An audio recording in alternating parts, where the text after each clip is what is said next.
우리가 똑같은 걸 하는데 마을 기록과 과정이 조금은 아카이브 위주로 간다고 한다면 이거는 좀 실전적인 의미가 더 강해요. 그래서 똑같이 조사를 하는데 여기는 우리가 어떻게 우리 동네를 쓸 것인가, 그리고 조사하는 과정 속에서 단순하게 그 자료적인 측면만 나오는 것이 아니라 그 특징을 잡아내서, 그리고 주민들의 요구를 잡아내 가지고 그걸 가지고 어떻게 해결할 수 있을까에 대한 고민까지도 같이 들어가야 되는 거죠. 그래서 조금은 마을 기록과 과정보다는 좀 우리의 그 생각의 범주를 조금 더 넓혀야 되는 측면이 있습니다. 기록과 과정은 좀 꼼꼼하게 잘 기록하고 그걸 있는 그대로 잘 정리해서 다른 사람들에게 아웃풋이라고 하죠. 보여주기 편한 방식으로 하면 되는데, 우리는 이제 그런 것보다는 이것의 내용을 계획으로 짜내서 끄집어내서 그걸 어떻게 이제 풀어낼 거냐까지 하셔야 돼요. 그래서 제가 4개의 심화 과정을 만들었는데, 첫 번째는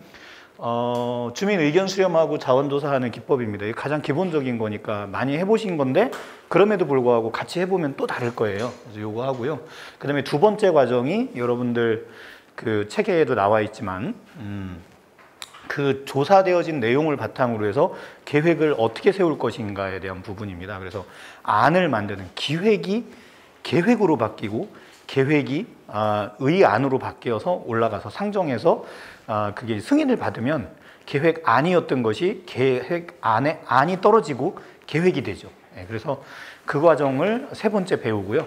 그 다음에 네 번째 파트에서 우리가 이제 실제 현장, 마을 현장을 만약에 갈 수 있으면 야외로 가면 좋고, 그래서 현장에서 좀 조사하는 방법을 커뮤니티 매핑, 지도의 상에 좀 그려보는 방법이라든가 이런 걸 통해서 현장에서 한번 해보는 방법, 그래서 직관적으로 조사한 내용을 누구나 볼 수 있게끔 이렇게 보여주는 그 과정까지 해서 4개의 과정으로 만들었습니다. 그래서 네 번째는 부담 없이 그냥 현장 실습이라고 생각하시면 되고요. 그림도 좀 그려보고, 그리고 세 번째는 총회를 치르는 과정에 대한 것들에 대한 내용, 두 번째가 계획 세우는 거. 그 계획을 세우기 위해서는 기초 자료가 필요하니까 처음에 자원조사하는 것, 이렇게 해서 4가지고요. 아무래도 심화 과정답게 조금 세세한 실질적인 이야기들도 제가 좀 많이 가미를 해서 말씀을 드릴게요. 자, 보세요. 세종시는 지금 세종시의 그 하늘 위로 비행기가 왔다 갔다를 못해요, 많이. 왜냐면 여기가 이제 워낙 국가적으로도 중요한 곳이고 하다 보니까 민항기들이 이 위로 이렇게 왔다 갔다를 많이 하진 못합니다. 하지만 인근 지역으로 가면 흔히 보실 수 있는 그런 내용이죠. 특히 비행기의 항로가 있는 그 서울 제주 항로가 있는 지역이 있어요. 여기도 가까운데 여기 청주공항 있잖아요. 거기서부터 이렇게 제주도로 연결되는 항로, 그 다음에 해외로 나가는 항로들이 있습니다. 그래서 인천공항에서 이쪽으로 가는 그 항로가 있고, 이 아래쪽으로도 내려가는 항로가 있고, 꽤 많아요. 항로길이 있는데 자세히 보시면은 이제 이 비행기 똥이라고 어렸을 때 저희는 많이 그랬어요. 저희 집이 충남 옛날 청양군이었는데 청양군이 그렇게 항로가 많았어요. 위로 국제 노선부터 제주도 가는 노선이 다 저희 집 앞을, 제가 제주도 갈 때 가면 서울까지 올라갔다가 저희 집 보고 제주도 가요, 항상. 그래서 아유, 이걸 꼭 굳이 올라가야 되나 옛날에 그랬던 기억이 나는데, 똥을 보시면 이 똥의 그 생김새만 가지고도 우리가 어떤 비행기인지 알 수 있어요. 정확하게 몰라도 대략 알 수 있죠. 그리고 비행기의 생김새, 요거는 지금 약간 하늘빛이잖아요. 칼이거든요. 대한항공 비행기인데, 그럼 대한항공 비행기가 지금 현재 가지고 있는 기종이 뭐고, 예를 들면 여기 보시면 이게 줄이 몇 줄이죠? 보시면 줄이 몇 줄로 되어 있습니까? 자세히 보세요. 똥이 몇 개 나가죠? 4개, 여기 한 줄 더 있죠? 여기 하나 더 나가죠? 겹쳐져서 그렇지. 이렇게 4줄로 나가면 요건 대체로 작은 비행기겠어요? 큰 비행기겠어요? 그렇죠, 큰 비행기죠. 그래서 이런 경우에 대체로 큰 비행기, 예를 들면 보잉 747이라든가 아니면은 A380이라고 2층으로 되어 있는 큰 비행기가 있어요. 유로버스에서 나오는 그런 비행기일 확률이 높고요. 여기 보시면은 요거는 몇 줄이죠? 2줄이에요. 이러면 대체로 가장 기종이 우리나라에 많은 게 737, 보잉 737이나 뭐 이런 애들인 거죠. 이렇게 흔적을 가지고 이 비행기의 모습을 보지 않고 이 흔적만 봐도 저게 어떤 비행기구나 대체로 알 수 있다. 이건 뭐냐면 우리가 마을 조사를 할 때 흔적을 찾는 일부터 시작해 보는 것도 필요하다. 이 흔적을 찾는 일은 이런 것도 많이 해요. 예전에 그 땅덩어리가 큰 대륙이 있을 때 이 대륙으로 크게 있는 지구가 이렇게 있으면 태양하고 지구 사이에 계속 태양풍이 오고요. 이 지자기와 태양 사이에 연관이 있어서 그 고유의 그 무늬가 수십만 년, 수백만 년, 수천만 년, 수억 년 동안 이 일정한 그 결을 만들었대요. 그런 게 있대요. 그 지자기와 관련한 그 암석의 고유의 결이 있대요. 바닥에 기반암일 경우에. 그러면 요거를 잘 해가지고 그 지자기 분석을 해보면 그 암석이 어느 지역에, 남쪽에 있었는지, 남극 지역에 있었는지, 북극 지역에 있었는지 옛날에 몇억 년, 몇십억 년 전에 이거를 우리가 알 수 있다는 거죠. 이게 이제 마을을 조사할 때도 마을의 터에 고유의 무늬가 있어요. 있어요. 요걸 우리는 터무니라고 해요. 들어보셨죠? 얘기를 터무니를 잘 아는 사람들은 터무니 있는 소리를 하지만 예, 터무니를 모르는 사람은 터무니없는 소리를 해요. 이게 바로 그 터마다의 고유의 무늬예요.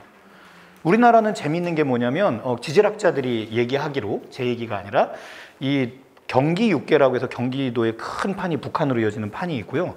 이쪽 아래쪽 영남 육계라고 해서 하는 큰 판이 있대요. 이 두 개가 이렇게 꽝 하고 부딪혔고요. 그 사이에 있는 이 충청도나 이쪽 일대가 재밌는 게 이게 옛날에 곤드와나라고 해서 남쪽에 있는 남극계에 있던 대륙이 뜬금없이 찍 올라와가지고 세 개가 같이 합쳐진 하나의 한반도가 그런 판이라는 얘기를 많이 해요. 예. 뭐 이것이 정확하다 아니다는 그분들도 모르겠죠. 하지만 대체로 아까 이야기한 대로 고유의 태양풍이나 지자기 때문에 생겨난 암석 고유의 무늬로 봤을 때 이쪽 거는 아래쪽에서 올라온 거다. 이렇게 이제 판단을 하는 거죠.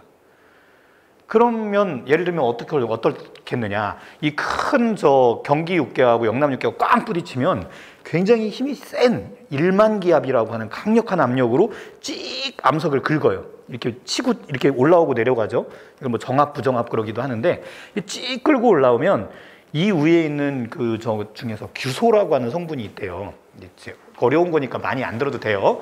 그냥 교양입니다. 예, 규소라고 하는 성분인데 찍 이렇게 긁으면 그 성분이 너무 강한 압력으로 성분이 생기니까 긁힌다는 거예요. 그러면서 길게 실처럼 긁혀서 찍 이게 나간대요. 그러면 이 돌에서 나오는 실이다. 그래서 돌석자, 그 다음에 면화라고 들어보셨죠? 목화, 실. 그래서 뭐라고 한다고 하죠? 석화 말고요. 아쉽다. 아유, 좀 아쉽다. 예. 아이고, 아쉬워라. 면화라고 그랬잖아요. 성면. 예, 성면이 그래서 생긴. 그러니까 대체로 보시면 성면광산이 어디 붙어 있냐면은 충남 홍성 청양 일대로 해서 이렇게 해서 이 경기하도하고 이 영남판이 꽝 합쳐지는 그 지점 일대가 요 사이가 성면광산이 많아요. 이제 에클로자이트라고 하는 뭐 강력한 감람암 형식의 암석도 있고 한데 이게 그런 것들이 뭐냐? 아까 얘기한 대로 고유의 그 지역의 특징이 돼요. 그러니까 예를 들면 꽝 부딪혀서 이게 그 암석끼리 균열이 많으면 바닥이 뜨거우니까 그 균열을 따라서 금속들이 이렇게 맥을 따라 올라와요. 녹으니까 금속은, 그죠? 녹으니까 금맥이든 은맥이든 올라온단 말이에요. 그러면 아까 얘기한 대로 성면광산 근처에 뭐가 많겠어요? 꽝 부딪혀갖고 이렇게 깨졌으니까 금광이 많을 수 있는 거예요. 우리나라 금광의 구조를 보면 구봉금광이라고 하는 데부터 이렇게 해서 무극이라고 하는 충북으로 해서 이게 하나의 단층대에 이렇게 만들어지는 증상이 생겨요. 재밌는 게 우리 세종시부터 공주로 해서 청양 부여로 이렇게 내려가는 하나의 요 줄기가 이게 빨간 돌이 많은 동네가 있어요. 그게 그 땅의 흐름이 어디까지 올라가냐면 이렇게 따라 올라가시면 진천이라고 왜 중부고속도로 따라 올라가시다 보면 오른쪽에 중부고속도로 변에 오른쪽에 하천이 하나 흐르고 그 하천에 지네 모양으로 생긴 다리가 길다랗게 돌다리가 놓여진 걸 볼 수 있어요. 농다리입니다. 예. 농다리가 색깔이 무슨 색깔인가 보세요. 다 빨간색이에요. 무거워서 안 떠내려갔다는 얘기도 있어요. 그게 다 쇳덩어리라.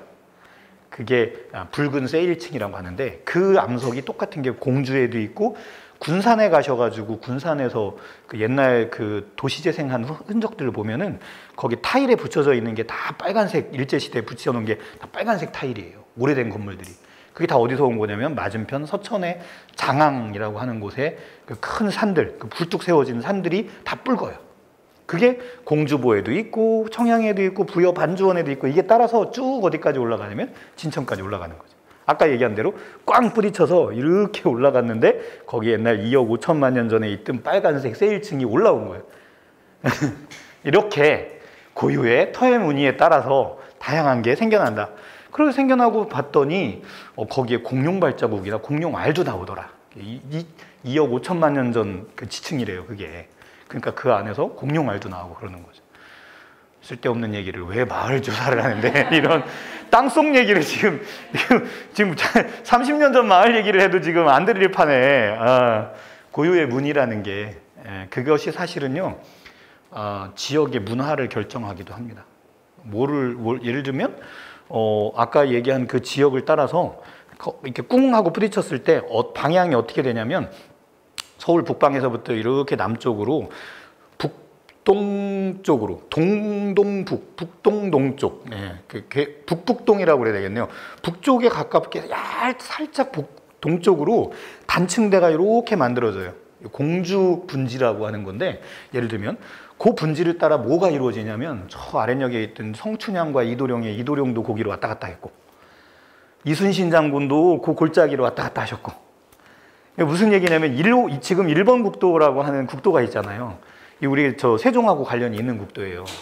전이면 이런 데 이렇게 연결되는 그게 다 옛날에 이렇게 단층이라고 소위 말하는 그 계곡 사이로 올라갔다 내렸다 하는 거예요. 그 옆에 있는 계곡이 뭐냐면 금정역이라고 해서 또 저희 동네 유명한 역이 있어요. 거기에 뭐 정약용 선생님이 내려와 있었고 뭐 최재공이라고 하는 이런 것들이 이제 막 이제 이야기거리로 합쳐지는 거예요.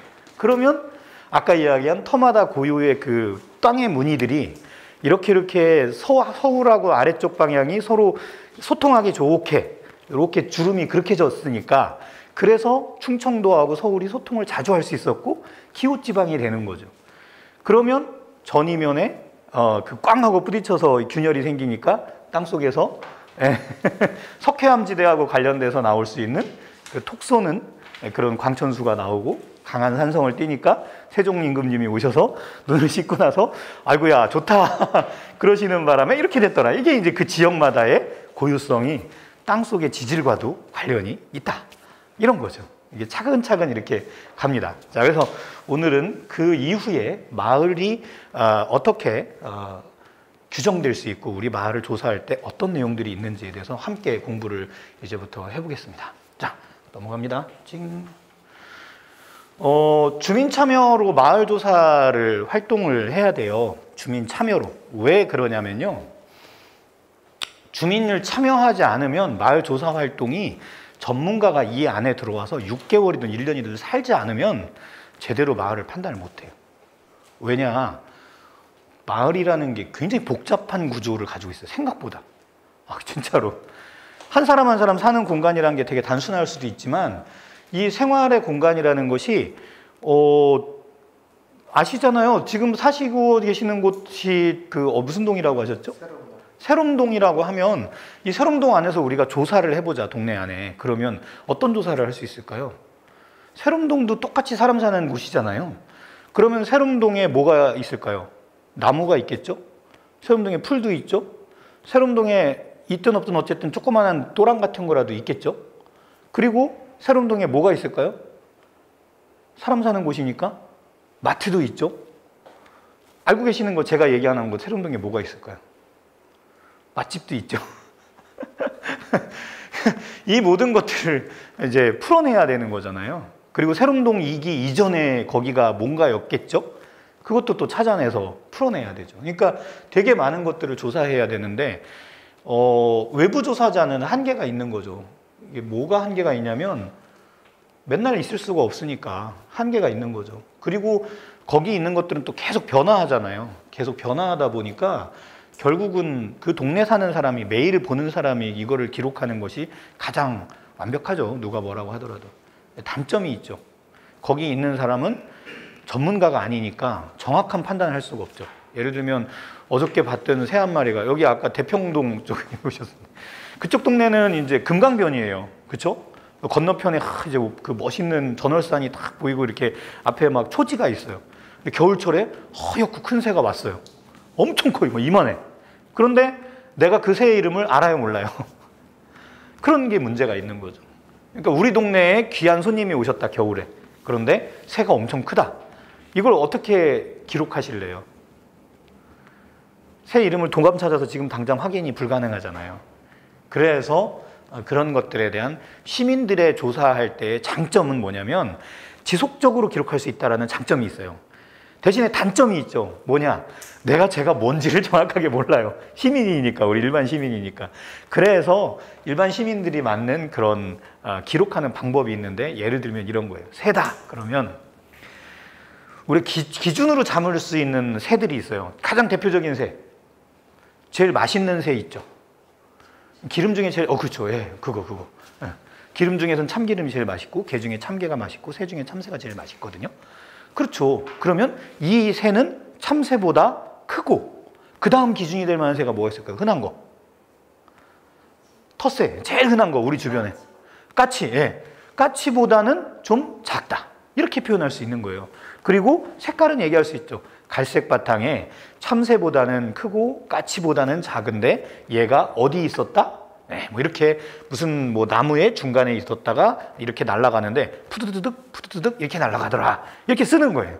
그러면 우리가 판단할 때 이제 전문가들이 와서 딱 보면 대강 이게 어떤 새였는지를 느낌상 알 수 있죠. 그리고 그 새가 1년 사시사철이 있었다라고 쓰면은 이게 철새인지 텃새인지가 구분이 딱 되잖아요.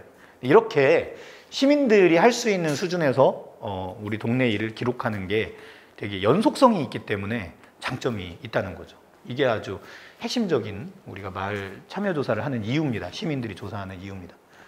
자, 그리고 특히 예를 들면 뭐 저녁 나절에 그 러시아워가 월요일 날이 많은지 화요일 날이 많은지 우리 동네 앞에 도로가에 내가 맨날 아파트에서 바라보면 항상 보이잖아요. 그리고 어디가 병목이 생기는지 어디가 정체가 생기는지 이런 것들을 그냥 간단하게 사진으로만 찍어놨다가 나중에 몇 시에 찍은 겁니다. 몇 시에 찍은 겁니다. 며칠 날 이것만 가지고 쭉 해놓으면 언제 어떻게 어떤 패턴으로 우리가 도로가 막히는지가 그대로 쫙 나오죠. 이게 바로 연속성의 장점이에요. 주민들이 조사하는 것들의 장점이 바로 이런 데서 나옵니다. 제가 가서 동네 어르신들한테 여쭤보면 동네 어르신들은 대답을 안 하는 경우가 굉장히 많아요. 비견한 예로 이렇게 얘기를 들어볼게요. 저 동네 지명을 찾고 싶은 거예요. 옛날 지명을. 그 이제 그 저쪽에 가면 무슨 뭐 그 고운동이 있다. 고운동에 옛날 지명이 있을 거 아니에요? 지금 문헌상으로 나오는 지명이 몇 개 있어요. 근데 고운동에 옛날에 살던 분이 거기 아파트에 사는 할아버지가 계셔. 그래서 이제 가서 할아버지 안녕하세요. 혹시 옛날 여기 지명이 좀 있다는데 아시는 대로 좀 불러주실래요? 라고 물어보면 여쭤보면 할아버지가 뭐라고 대답할까요? 제가 실제로 해봤어요. 어르신 저 이 동네 지명이 뭐가 있을까요? 하고 여쭈면 할아버지들이 10중 8구는 내가 알간디? 아이고 늙고 물러. 늙어서 나는 당최 물러. 귀찮아요. 그리고 기억이 나지 않아요. 실제로 기억이 안 나요. 그분들은. 그런데 똑같은 상황인데 저기 저 산 밑에 옛날에 바위가 있었다고 얘기 들었어요. 그 바위가 병풍바위라나 보나 그 아래에 무슨 텃밭이 있다던데 그 텃밭 이름이 있었다고 그러대요? 하고 여쭙는 거예요. 그러면 가만히 있어. 아니 병풍방이 내가 알아. 그 밑이 그 텃밭이 뭐 여봐 저 잠깐만 내 친구가 여봐 저 여기 옛날에 여기 저 누구네 밭 있잖여. 거기 저 대추나무 심어줬던 그 밭 이름이 뭐지? 자기가 몰라도 구체적으로 던져주면 친구한테 물어봐서라도 완성을 지을 수 있는 이런 특징이 있어요. 이게 구체화시켜야 되는 겁니다. 똑같은 질문을 던져도 조사를 하실 때 훨씬 더 구체화시키는 게 필요해요. 같은 동네. 그런데 그 구체화를 하려면 제일 좋은 게 뭐냐면 동네 사람이 물어볼 때 제일 좋아요. 우리 동네 사람이. 왜? 그래도 서로 얼굴을 알거나 평소에 부딪히거나 그렇지 않다고 하더라도 저도 어디 살아요? 저도 고운동 살아요 라고 할 때 소속감이 느껴져요. 이게 공동체적 특징인데, 그래서 대화를 나눌 때 니 어디 산대야? 아유 저기 7단지 살아요. 이런 식으로 여쭈면 훨씬 대화를 풀기가 약간 좀 뭐라 할까요? 내려놓죠. 자기를 내려놓고 이야기를 풀 수가 있습니다. 그래서 가능하면 이 주민참여형 조사의 장점은 연속성, 아까 이야기한 대로 쭉 끌고 나가도 된다. 패턴을 알 수 있으니까, 잘은 모르지만.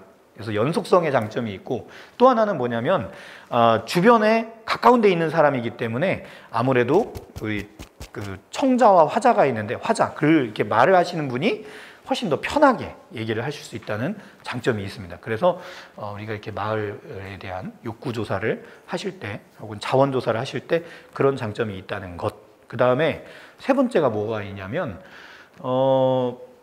이런 게 있을 거예요. 구체화시켜서 답변을 요구하시면 구체화시킬 때 주변 정보들이 있으니까, 내가 경험한 정보들이 있으니까 질문을 훨씬 더 구체화시키기가 쉬운 거죠. 아까 여기 뭐 있잖아요. 그 버스 정류장이 있는데 거기 맨날 노란 버스 서 있는데 라고 얘기하면서 하면 그 동네 사람으로 같이 공감을 해왔던 장소기 때문에 거기 이렇게 얘기를 하실 수 있는 거죠. 그래서 공감적 요소 때문에 훨씬 주민참여 조사를 하면 잘 풀어낼 수 있다라는 겁니다. 이거는 빨리 넘어갈게요. 이건 이제 그 시골에서 조사했던 사례고요. 일반적으로 도시 같은 경우는 이런 자연조사 같은 것도 많이 하지만 공간에 대한 조사나 동선에 대한 조사를 도시 같은 경우 많이 하죠.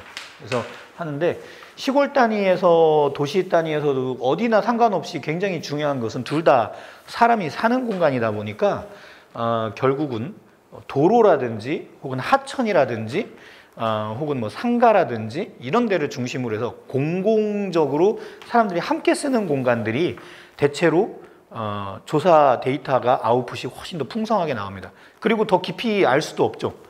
내가 사는 집을 조사를 저 사람이 와서 한다. 그러면 싫죠. 개인정보잖아요. 그래서 조사의 영역은 대체로 보면 공적인 부분들을 위주로 갑니다. 함께 쓰는 장소, 함께 쓰는 것들, 함께 쓰는 사람들, 그리고 사람 자원 중에 인적 자원이 정말 동네에서 활용하기 정말 좋으신 분, 정말 가치로운 분이 계시다라고 하면 그때는 어떻게 합니까? 이제 그분에게 심층 인터뷰를 해야 되는 거죠. 그 방법은 조금 이따가 다시 제가 설명을 하도록 할게요. 넘어갑니다. 첫 번째로 문헌조사 이야기를 할 텐데, 일단 마을 조사를 할 때는 제일 먼저 문헌조사부터 하는 거죠. 왜냐하면 제일 손쉬우니까. 왜? 아까 얘기한 대로 질문을 구체화시켜야 되니까. 이거라도 해갖고 가야 구체화시킬 수 있잖아요.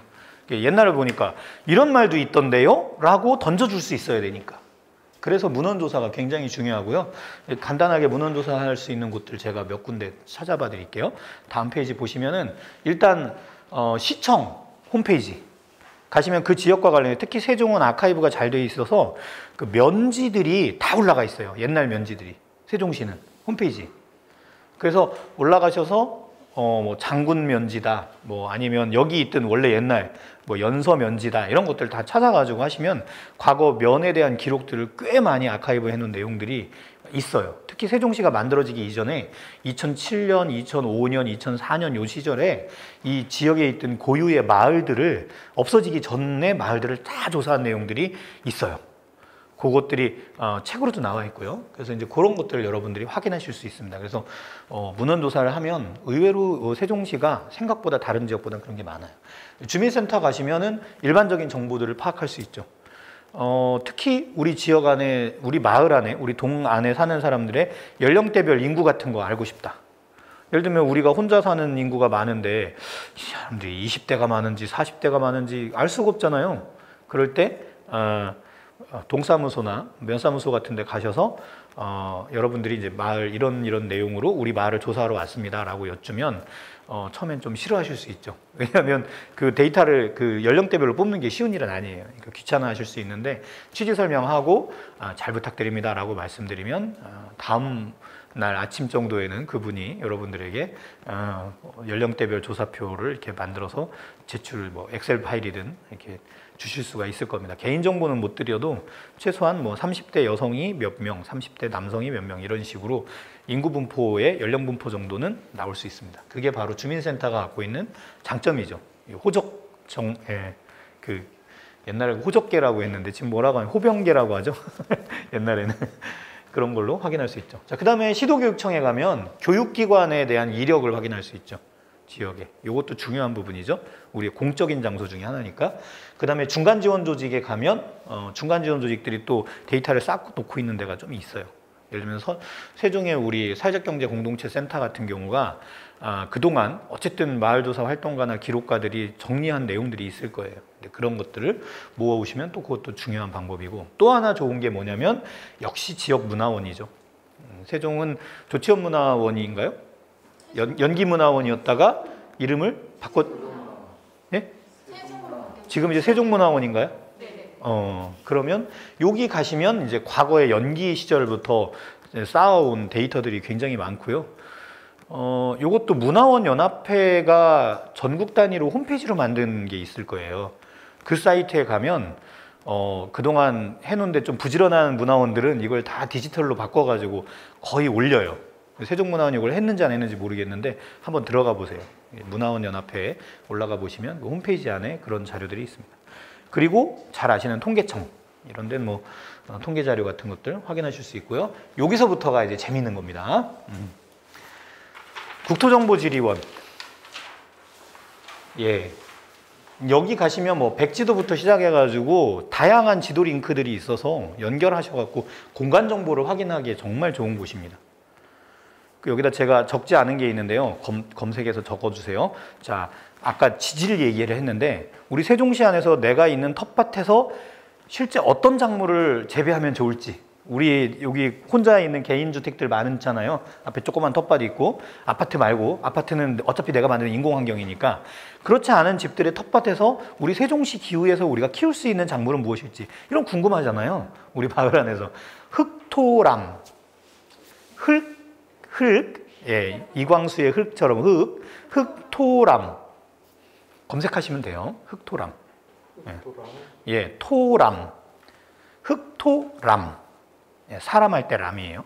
흑토람이라고 검색하시면 이런 지질과 관련한 이 지질 정보들이 아주 잘 나와 있는 특징이 있습니다. 그래서 거기가 세종시 무슨 동이라고 검색하시고 우리 동네에서 할 수 있는 농작물, 그러면 토질과 이런 거를 걔네들이 원래 가지고 있는 데이터를 가지고 있기 때문에 여기서는 사과나무와 무슨 나무가 가능합니다. 이렇게 아예 알려주기까지도 해요. 그래서 여러분들 일상적인 데서 도움도 많이 받으실 수 있고 그런 게 있습니다.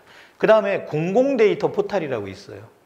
이 공공데이터 포탈이 여러 가지 데이터들을 다 모아놓은 곳이에요. 그래서 아주 참 그 다양한 분야의 다양한 데이터들이 들어있기 때문에 이 공공데이터 포탈을 이용하시면 심지어 우리 동네에 앞으로 나올 정책에 대한 이야기 같은 것도 다 들어가 있어요. 다는 아니지만 굵직굵직하게 이렇게 잡기에 아주 좋은 그런 것들이 많이 들어가 있습니다. 그 다음에 또 소개할게요. 물론 이제 정보공개 시스템이 있는데 이거는 많이 활용하지 마세요. 정보공개 청구를 너무 많이 하면 공무원들이 좋아하지 않아요. 이거 말고도 얻을 수 있는 곳이 되게 많으니까 굳이 안 하셔도 되고요. 그 다음에 국가공간정보 포털이라고 있습니다. 국가공간정보 포털.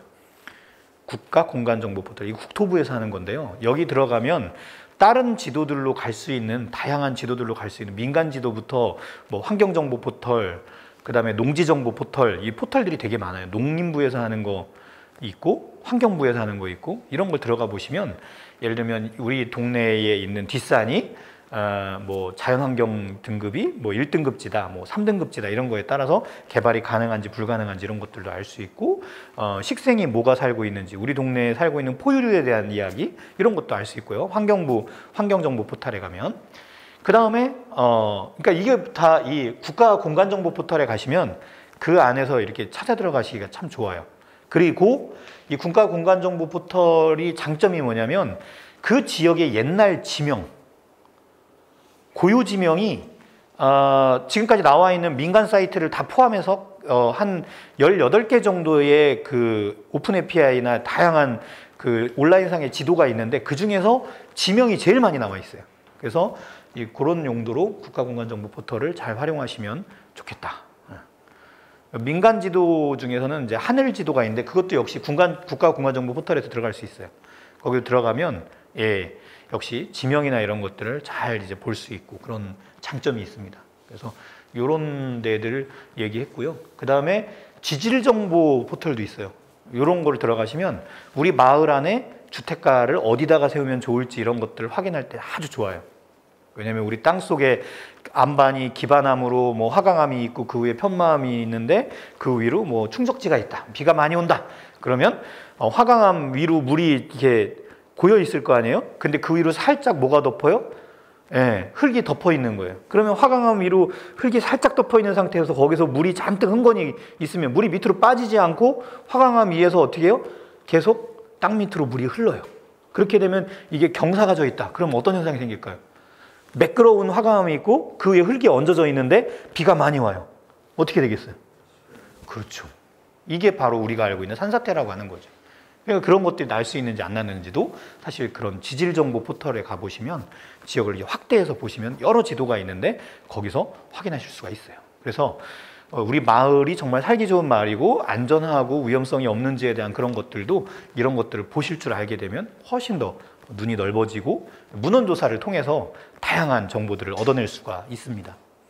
역사 정보 같은 건 문화원, 그 다음에 아까 공간 정보나 지리 정보는 국토정보지리원이나 그러니까 지리정보 포털, 지질정보 포털, 공간 정보 포털, 뭐 이런 환경 정보 포털 이런 것들을 통해서 여러분들이 확인하실 수 있다라는 걸 말씀드리겠습니다.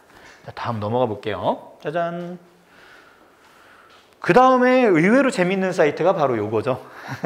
가보신 분들도 많이 있을 텐데 우리나라의 근세사 같은 거 공부하실 분들은 요거 공부하면 아주 재밌어요.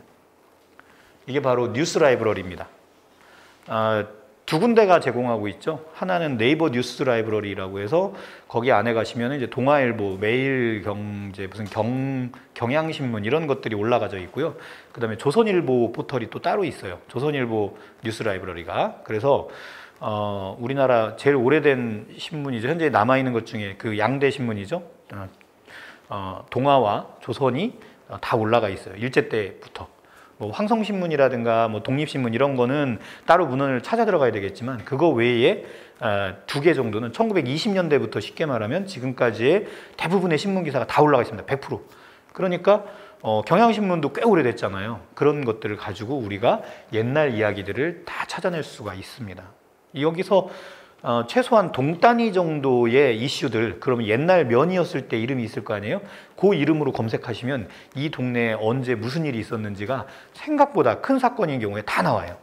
요거를 활용하시면 아주 잘 활용할 수가 있습니다. 그리고 세종은 아마도 크게 나누어서 기존의 면 단위들의 공동체와 여기 완전 아직도 개마인샤프트거든요. 아직도 공동체, 그러니까 옛날 공동체, 그러니까 뭐 집성촌이라는 이런 게 남아있거든요. 뭐 심지어 대동계도 남아있는 동네가 많더라고요. 세종이. 그런가 하면 또 이쪽 아까 우리 세롬동이니 무슨 이쪽 동네로 오면 뭡니까? 최첨단의 정말 대한민국에서 누구도 몰아갈 수 없는 도시계획, 르꼬르비지에라는 사람이 와서 보면 깜짝 놀랄 만한 정말 그 쾌적한 최신의 도시가 있죠. 하지만 이 도시 안에 있는 그 기저에 깔려있는 뭐에 대한 부분들은 모르죠. 그래서 도시가 현재 들어가 있는 지역과 전통공동체가 남아있는 이 두 개의 극명한 지역이 동시에 우리 세종시 안에 있기 때문에 사실 여러분들이 마을조사를 잘 하시면요. 이걸로 뭐를 할 수 있냐면 대한민국의 농촌과 도시의 문제를 함께 공부할 수 있는 굉장히 재밌는 데이터를 만들어내실 수가 있어요.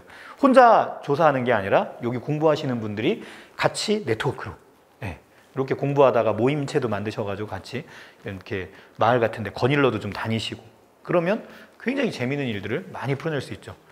특히 세종의 장점이 뭐냐면 소정면 같은 데 가면 그 아주 유명한 비보림이 지금도 남아 있어요. 그 잘 아실 겁니다. 그리고 또 전이면에 뭐 잘 아시는 그런 우물 같은 것도 있고요.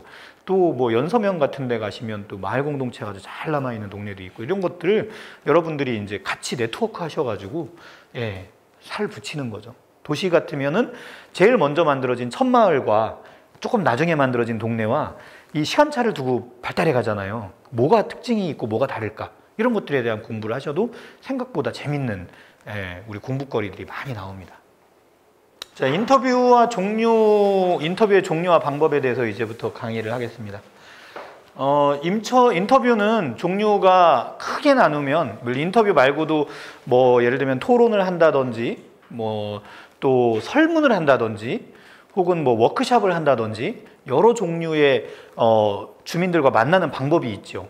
그렇지만 그중에 가장 대중적으로 주민들을 만나는 방법은 크게 두 가지가 있는데 인터뷰 방법이에요. 인터뷰 방법에는 아까 얘기한 두 가지 중에 심층대화법이라고 하는 게 하나 있고요. 또 하나는 모둠대화법이라고 하는 게 있어요. 제가 이걸 좀 쉽게 풀어서 모둠대화법이라고 하는데 이걸 다른 분들은 이걸 FGI라고 포커스 그룹 인터뷰라고 표현을 많이 하더라고요. 근데 우리는 모둠대화 조사 방법이라고 할게요. 좀 풀어서. 그래서 모둠대화 조사 방법과 심층대화가 있는데 쉬워요. 심층대화는 한 분 모시고 그냥 대화 나누는 거. 이 모둠대화 조사 방법은 여러 분 모시고 함께 한 주제에 대해서 이렇게 던져주는 거. 이렇게 보시면 될 것 같아요. 그래서 일단 심층대화 하는 거. 여기 종류가 좀 나오는데 이 대화 방법은 매체에 따라서 직접 만나는 대면 인터뷰가 있고요. 그 다음에 전화 인터뷰가 있고요. 그 다음에 서면 인터뷰가 있고요. 서면 인터뷰는 약간 설문하고도 비슷할 것 같아요. 설문은 이게 골라쓰기인데 요거는 서면 인터뷰는 주로 서술형이 많이 되죠. 그 다음에 SNS. 요즘 카톡으로도 많이 할 수 있어요. 그래서 원하는 정보를 많이 얻어낼 수 있기 때문에 문자나 SNS를 활용하는 방법도 하나의 방법입니다. 그 다음에 두 번째가 있는데 이 종류에 맞추셔서 이제 진행을 하시면 되는데 일단 준비하는 과정이 필요하겠죠. 그냥 아무 생각 없이 바로 가면 당황하죠, 상대편이. 그래서 인터뷰 대상에 대한 사전 정보를 조금 파악하고 가셔야죠. 그래서 이분이 어떤 정보, 그러니까 어떤 걸 나한테 줄 수 있는 분인지 그걸 파악해야 되죠. 그리고 예를 들면 좀 민감한 소재가 있을 수 있어요. 이분에게 트라우마가 있는 부분이나 이분에게 뭐 어떤 결격 사유라든지 스스로 생각하기에 부끄럽고 창피하거나 이런 부분도 있을 수 있단 말이에요. 그런 거를 우리가 막 치고 들어가면 안 되죠. 그래서 이런 것들을 미리 어느 정도는 사전 정보를 파악하고 가는 것이 필요한데 시골 단위에서는 물론 이장님이 최고죠. 그리고 도시 단위에서는 가능하면 이제 그 관련된 분야 전문가들, 뭐 예를 들면 복지사가 되신다든지 아니면 뭐 학교와 관련된 선생님이 있다든지 이런 식으로 연결해서 들어가시는 게 좋죠. 물론 마을 동대표 회의 같은데 활발하신 분들은 동대표님 찾아뵙고 미리 사전 정보를 파악하는 것도 방법일 것 같습니다. 그 다음에 인터뷰 주제에 따른 질문을 준비하는 게 굉장히 중요합니다. 이 인터뷰 성경화하는 거는요, 질문이 거의 다예요. 어떻게 질문하느냐가 진짜 중요합니다. 아까 제가 잠깐 맛보기로 말씀드렸는데 어르신 불편한 게 뭐예요? 라고 물어보면 대답을 못해요. 어르신 분야별로 질문하시는 거죠. 조금 세분화시켜서 어르신 차 없으시죠? 없어. 그러면 지금 우리 동에서 차가 없으신데 여기서 병원 좀 다니시나요? 이렇게 물어보고 병원 다니실 때 불편하진 않으세요? 이렇게 물어보는. 그러면 어떡합니까? 대화가 나옵니다. 생활의 영역을 8개 정도 영역으로 나누어서 뭐 문화 영역, 예술 영역, 뭐 평생교육 영역, 뭐 이렇게 영역 이런 식으로 해서 이분이 어떤 영역에 어떤 생활 활동을 하는지를 파악하고 그런 것들에 대한 질문을 미리 좀 구체적으로 준비해 주는 게 그 사람으로부터 대화를 쉽게 끌어내는 방법입니다. 처음에 그냥 무턱대고 가서 요새 불편한 거 없으세요? 뭐가 불편하세요? 하고 딱 던지면 안 나와요, 잘. 물론 말씀이 잘하시고 훈련되신 분들은 나올 수 있죠. 심지어 어떤 분은 다변증이라고 하는 걸 앓고 계신 어르신이 많아요, 의외로. 이런 분들은 잘못 말했다가 내가 오늘 하루를 완전히 끝장내는 경우도 있죠. 왜냐하면 살짝 가서 말 한 번 붙였는데 본물 터지듯이 많이 말씀이 나오셔서 하루 종일 얘기하면 받아 적다가 한 얘기 또 하시고 한 얘기 또 하시면 끊을 수도 없고. 제가 지금 강의하는 내용이 약간 그렇지 않아요? 중간에 선생님 질문 있습니다 라는 말을 던지기가 되게 애매하게 줄줄줄줄 나오잖아요. 이런 유형이 이게 다변증이에요, 사실은. 그런 유형들이 우리가 이제 끊기가 참 애매하죠. 그런데 중간에 쉬는 시간이 될 때 그럴 때 잽싸게 잠깐요 이렇게 던져서 잠깐만 물 좀 마시고 갈게요 라고 하면서 방향을 전환시키는 거죠. 물 마시고 갈게요. 아니면 잠깐만요. 여기 뭐가 다 돼서요. 이런 식으로 뭐 배터리가 다 됐네요. 잠깐만요. 뭐 이런 식으로 끊어줄 수 있는 거죠. 진행은 관계 형성을 제일 먼저 합니다. 인터뷰하러 가서 첫 번째로는 관계 형성을 하고요. 그래서 서로 관계가 동질감을 느낄 수 있을 만한 게 뭐가 있는지 그런 걸 가지고 질문을 시작하죠. 그래서 이분과 나와의 관계를 형성합니다. 아유, 오늘 날씨 어떤데 어떠셨어요? 아, 저녁마다 추워 죽겠어요. 어르신 안 추우세요? 이런 식으로 서로 대화를 나눕니다. 물론 아이들하고도 그렇죠. 아이들하고 관계를 형성할 때, 또 동년배끼리 관계를 형성할 때도 마찬가지입니다. 아, 어제 저녁에 술 먹고 왔는데 힘들어 죽겠네요 라고 하면서 그냥 일상적인 대화를 던지는 거죠. 술은 어디서 드세요? 여기서 먹는데. 아, 나도 거기 가는데. 이러면서 대화를 조금 해서 관계 형성을 시키고, 그 다음에 가벼운 이야기부터 무거운 질문 순으로, 질문을, 어려운 질문을 제일 뒤에다가 배치시키세요. 앞에다 쉬운 질문을 넣어서 이렇게 대화를 진행하는 게 방법입니다. 그리고 유의사항이 있죠. 녹음기 사용을 해야 될 경우가 많죠. 요즘은 녹음기 하시는 게 제일 좋죠. 특히 스마트폰에 녹음기가 있잖아요. 이거 써야죠. 그러니까 활용하시면 좋고, 그 다음에 이제 뭐 불편한 게 뭐든 어쨌든 주민들한테 그런 거 얻어야 되잖아요.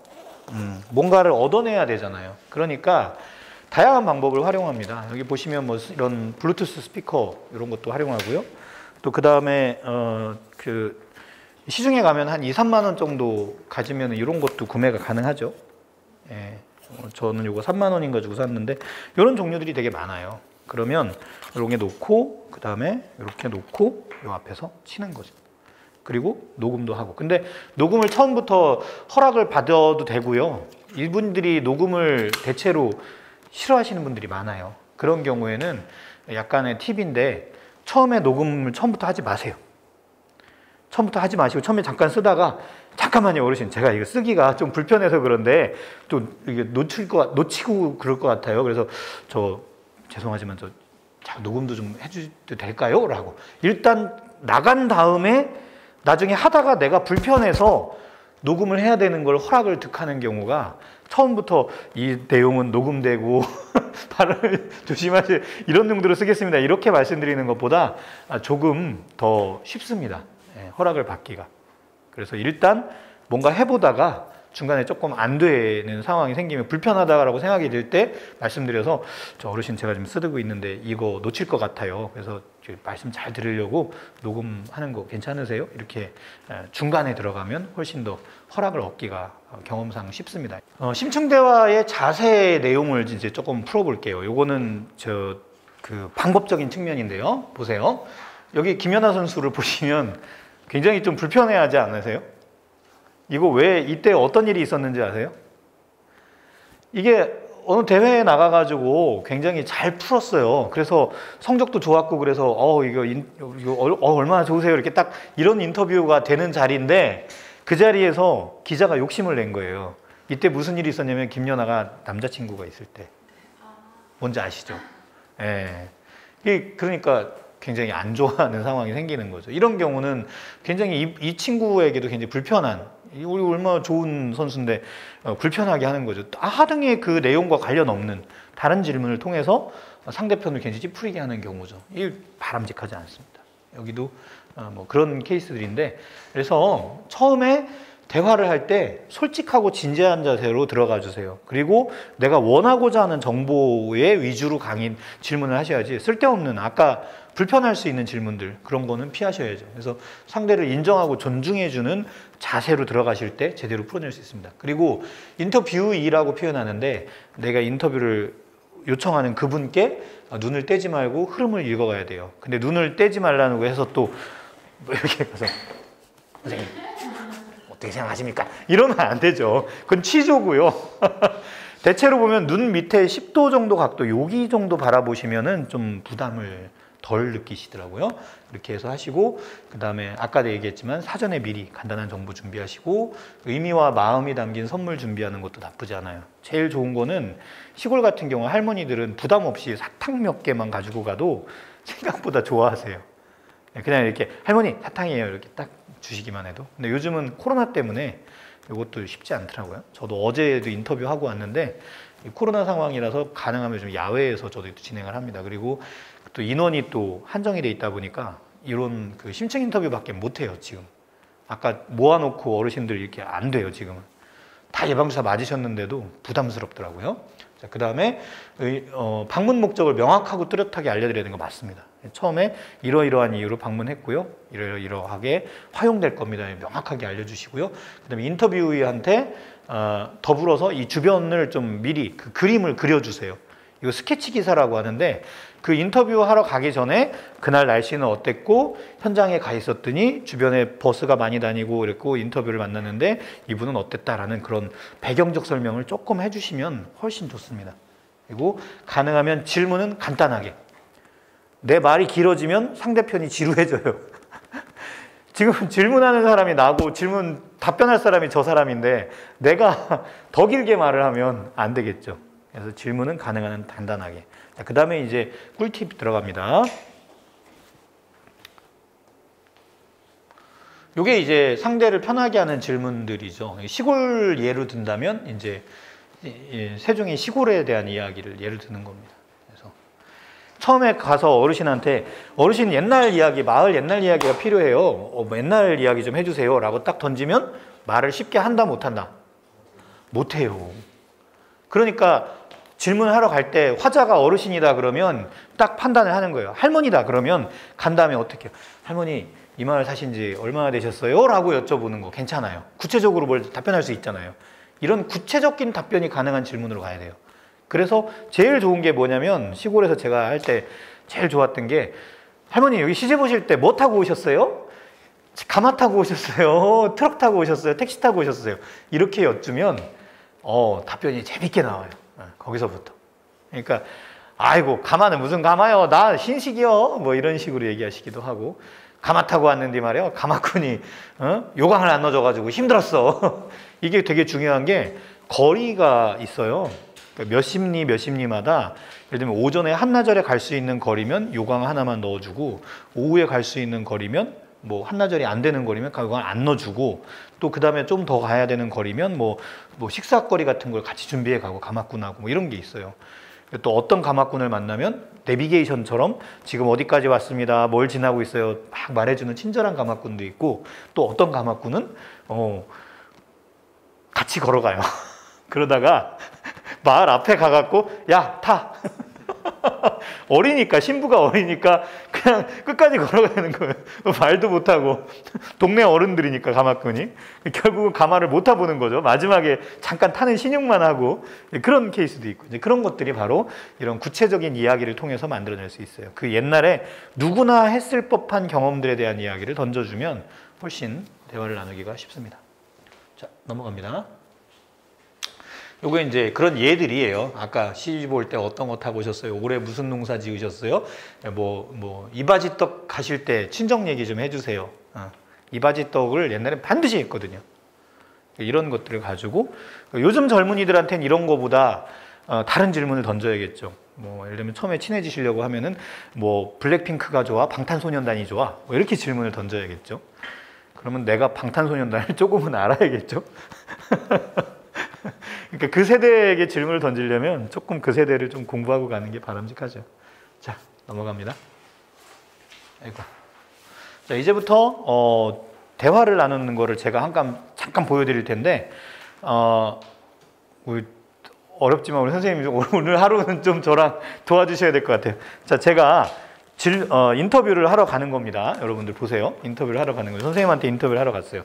선생님이 인터뷰이고 제가 인터뷰어예요. 자, 출발합니다. 출발해서 아유, 안녕하셨습니까? 네, 반갑습니다. 자, 연락받고 오셨죠? 예. 네, 저희 통장님한테 말씀드렸던 저 권승이라고 합니다. 저 다른 것 때문에 그런 게 아니고요. 땡땡땡땡 한 다음에 제가 앉는 거 보세요. 선생님한테 이렇게 앉았어요. 자, 선생님 제가 이렇게 앉으니까 부담스러우세요? 굉장히 편하세요? 좀 부담스러워요. 그렇죠. 제가 이렇게 딱 앉으면 뭐에 부담스러우실 것 같으세요? 뭐 때문에? 딱 보기에. 정면. 정답이에요. 인터뷰할 때 핵심은요. 절대 정면으로 앉지 마세요. 이건 뭐냐면 해보겠다는 거예요. 싸우자는 거예요. 판문점 회담. 그거 아니에요. 인터뷰는 반드시 이렇게 하는 겁니다. 아시겠죠? 이 각도는 90도에서 120도가 가장 좋아요. 지금 90도죠. 조금 떨어져서 안녕하셨어요. 그리고 같은 방향으로 바라볼 수 있게 이렇게 이 상태에서. 네. 그러니까 제일 좋은 게 120도 정도예요. 그러면 서로 방향이 어때요? 어딘가를 같이 바라볼 수 있죠. 직접 눈을 부딪히는 거는 중간중간 이렇게 그러셨군요. 이렇게 쳐줄 때만 하면 되는 거예요. 그래서 반드시 각도를 90도에 대각선에 최대 45도 90도에서 120도가 가장 좋아요. 45도도 뭐 할 수는 있지만 기본적으로는 120도가 가장 바람직합니다. 그리고 인터뷰를 하러 갈 때 2명이서 가실 때 제일 좋아요. 그 2명은 저랑 똑같은 나이대의 남자 둘이 가는 거는 최악이에요. 그거는 혼자 가는 의미만 못해요. 제가 가면은 선생님하고 같이 가면은 좋아요. 왜? 서로 이성이잖아요. 이분이 우리 선생님이 남자분이시죠? 그럼 이 둘 중에 누가 인터뷰를 끌고 가는 게 좋겠어요? 그렇죠. 선생님이 끌고 가는 게 바람직해요. 그리고 나이대가 있다. 그러면 선생님이 예를 들면 선생님이 지금 딱 봐도 20대잖아요. 선생님이 20대니까 이쪽에 선생님이 지금 보면 5, 60대 정도 된단 말이에요. 그러면 제가 5, 60대다. 그러면 제가 여자라고 할게요. 둘 다 여자예요. 선생님한테 가서 인터뷰 할 수 있어요. 성이 다르니까. 그런데 제가 하는 게 좋을까요? 같은 연령대니까 서로 공감대가 통할까요? 아니면 20대 여성이 해주시는 게 더 편할까요? 같은 연령대가 더 편할 것 같으세요? 제가 여성이면? 그래도 다행이네요. 대체로 편차가 생길 때 더 좋아요. 편차가 생길 때. 왜 그러냐고요? 경쟁 관계가 아니어야 돼요. 아버지하고 아들이요 되게 불편해요. 왜? 둘 다 수컷이잖아요. 그런데 나이 차이가 생각보다 많이 안 나는 거예요. 할아버지 아들처럼. 할아버지하고 손자처럼 나이 차이가 안 나면 아들과 아버지는 프로이드가 얘기하잖아요. 항상 경쟁 관계예요. 그러니까 불편한 거예요. 그래서 원칙은 그거예요. 최대한 이성끼리 만난다. 근데 둘만 만나면 어떻게 되겠어요? 둘만 만나면 소문나요. 그러니까 안 돼요. 그래서 3명 정도나 4명 정도가 되게 만나는 게 바람직하고요. 둘이 세트 메뉴로 가셔야죠. 그래서 둘만 만나는 장소를 위험해요. 위험할 수 있어요. 그래서 가능하면 우리가 짝으로 2명 정도가 같이 가서 그리고 화자를 만나시는 게 맞고요. 그 다음에 상호간의 이성, 상호간에 가능하면 동성끼리 만나지 않게. 동성끼리는 경쟁하니까.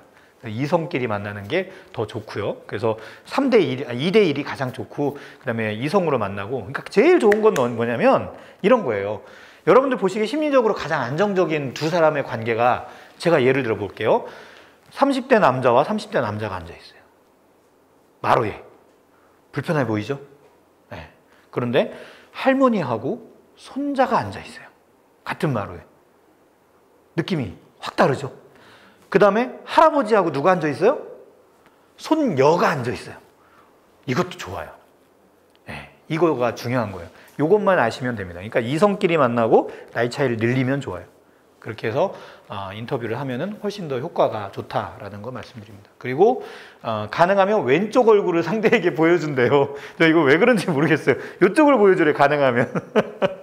그게 아마 이 때리는 것과 관련이 있을 거예요. 오른손잡이와 관련이 있을 거고 그 다음에 서로 만나는 거리가 있죠. 선생님 제가 가볼게요. 자, 이 정도까지 왔어요. 부담스러우시죠? 전혀. 괜찮으세요? 다시 컷. 자, 어때요? 부담스러우시죠? 불편하죠. 네, 이렇게 반응해 주셔야죠. 자, 그러면 안 부담스러운 관계를 가지려면 멀리 가야 된다. 그럼 제가 여기서 하면 되겠네. 그래서 어떻게 생각하세요? 안 되죠. 그러면 적당한 거리가 있을 거 아니에요. 어느 정도 선까지냐. 선생님 좀 머리를 이렇게 손을 한번 펼쳐 주시겠어요? 손 이렇게 내밀어 주세요. 예, 저도 갈게요. 스톱. 요 상태. 그리고 이렇게. 요 거리입니다. 1.2m. 왜? 서로 물리적으로 뭔가 상황이 생겼을 때 이 접촉하지 않을 거리가 가장 가까운 거리, 그 거리가 맞는 거예요. 때렸을 때 안 맞을 거리예요. 이거 왜냐면 이게 유전적으로요, 우리가 수십만 년 동안 익혀온 거예요. 여차했을 때 동료끼리 서로 물리적 접촉을 했을 때 피할 수 있는 거리가 안정적이에요. 심리적으로. 그래서 1.2m 정도가 정확하다고 보시면 됩니다. 그래서 말씀하신 대로 가능하면 요 내용들은 좀 잘 지켜주시면 좋겠고, 그 다음에 먹을 거가 있으면 도움이 됩니다. 아시다시피 예를 들면 종교 쪽에서 뭐 기독교가 목회를 한다고 그럴 때 목회라고도 하지만 먹회라고도 하죠. 먹는 거를 가지고 예수님도 뭐 최후 만찬 하셨고 석가모니 이렇게 부처님도 그렇고 대부분들 보면 이 종교 활동에는 음식이 동반되죠. 정치 활동에도 음식이 동반되죠. 왜 그렇겠어요? 음식을 놓으면 훨씬 부드러워지니까 그래요. 그래서 정상 외교 같은 거 할 때 옛날에 북한하고 우리나라 만날 때 옥류관 냉면을 먹었잖아요. 이런 것들이죠. 그런 게 바로 간식이나 사탕 정도 있으면 훨씬 부드러워지는 게 있습니다. 단 코로나 상황이라서 지금은 좀 아닌 것 같고요. 조금 일반화가 되면 아무리 봐도 내년 정도부터는 이제 코로나가 우리 일상 속으로 다가올 것 같은데 다 예방주사 맞고 그냥 감기처럼 될 것 같은 느낌이 들어요. 완전히 없어질 것 같지는 않고 그렇게 되면 이제 좀 이렇게 마스크는 쓰지만 좀 이런 음식 정도는 할 수 있지 않을까 싶기도 하고요. 그 다음에 아까 얘기한 대로 그거 이렇게 하시고, 그 다음에 현장을 찍으려면 가능하면 줌 카메라가 있으면 좋아요. 현장 찍으실 때. 뭐 때문에 그러냐면요, 줌이 없으면 표정을 못 살려요. 안 그럼 가까이 다가가죠? 그러면 어때요? 부담스러워서 표정이 안 나와요. 그래서 가능하면 카메라 같은 걸 가지고 가시면, 왜 스마트폰보다 다른 카메라를 가져가는 이유는 줌 때문에 그래요. 좀 당겨서 찍으면 그분이 자연스럽게 대화 같은 거를 캐치해서 그거를 이렇게 기록으로 내기가 훨씬 더 좋습니다.